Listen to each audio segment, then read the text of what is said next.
35 across the globe, we've seen more than 140 million confirmed coronavirus cases. The U.S. still leads the world, but other countries are catching up as they see their infection rates soar, while their vaccination rates remain flat. Could this potentially derail the progress we've made here in the U.S.? I took that question to our ABC15 Health Insider team. India, one of the many countries still struggling to gain the upper hand on this pandemic. They're not the only ones, not by a long shot. And in the global society we live in, how devastating and dangerous could COVID outbreaks abroad be to us right here in Arizona? So the big thing that we're worried about right now are the variants. And this is what viruses will do. They will start to mutate and vary.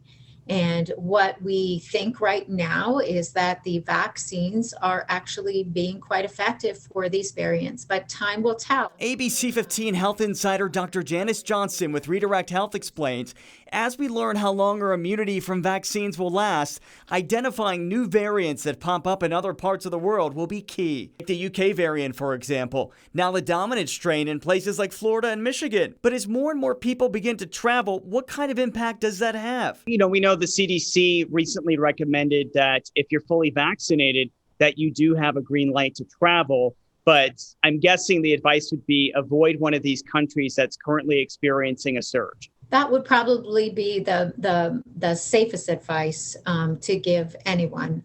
If you're really getting that itch to travel, take a look at what's going on in that local community, not only for protecting yourself against a variant, but in terms of what to expect when you go there. Because if there's a big surge in a community, you're going to expect different lockdown measures that are going on there. Even just from a humanity perspective, we don't want to see anybody suffer needlessly. Doesn't matter what country you're in, where you're from. We want to see everyone collectively as a global society get through this.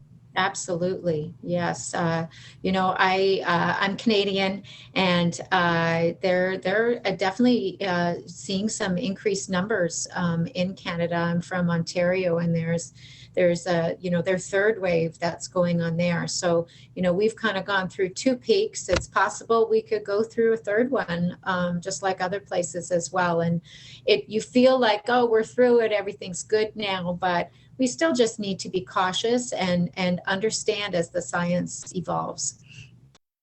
Now, public health experts also worry about a major wealth gap when it comes to the vaccine. Wealthier countries like the U.S. are seeing their vaccination rates soar, while developing countries are seeing their rates stay flat or even drop in some cases.